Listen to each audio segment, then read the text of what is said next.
રાજસ્થાનના પ્રસિદ્ધ સુંદા માતાના મંદિરે આગ ફાટ્યા જેવી સ્થિતિ, 5 તણાયા, 1 મહિલાનું મોત. ભારતના અનેક રાજ્યોમાં ભારે વરસાદની સ્થિતિ વચ્ચે ગુજરાત અને રાજસ્થાનમાં પણ ધોધમાર વરસાદ પડી રહ્યો છે. ગુજરાતના અનેક જિલ્લાઓમાં મેઘમહેર થઈ હતી. આ દરમિયાન રાજસ્થાનથી એક ભયાનક વિડીયો સામે આવ્યો છે.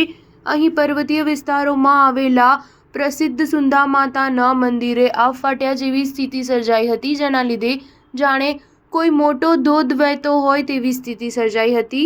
પર્વત પરથી વહેતા ધોધમાં 5 પ્રવાસીઓ વહી જતા તંત્રની ચિંતા વધી ગઈ હતી. માતાના દર્શને આવેલી ડુંગરપુરની એક મહિલાનું મોત નીપજ્યું હતું, જ્યારે 3 પર્યટકોને પોલીસે આજુબાજુના લોકોની મદદથી બહાર કાઢ્યા હતા, જ્યારે અન્ય એક વ્યક્તિની હજુ પણ શોધખોળ ચાલુ છે.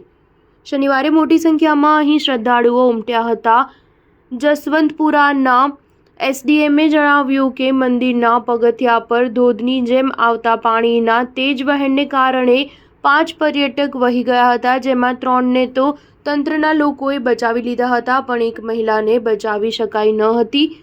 જોકે હજુ સુધી એકની શોધખોળ ચાલી રહી છે. પાણીના વહેણમાં તણાઈ ગયા બાદ બચાવી લેવાયેલા લોકોને હોસ્પિટલમાં ખસેડાયા હતા. મૃતકની ઓળખ ડુંગરપુરની વતની લક્ષ્મી પ્રેમચંદ તરીકે થઈ હતી. સ્ટાર ન્યૂઝ 7 હંમેશા સચ્ચાઈની સાથે.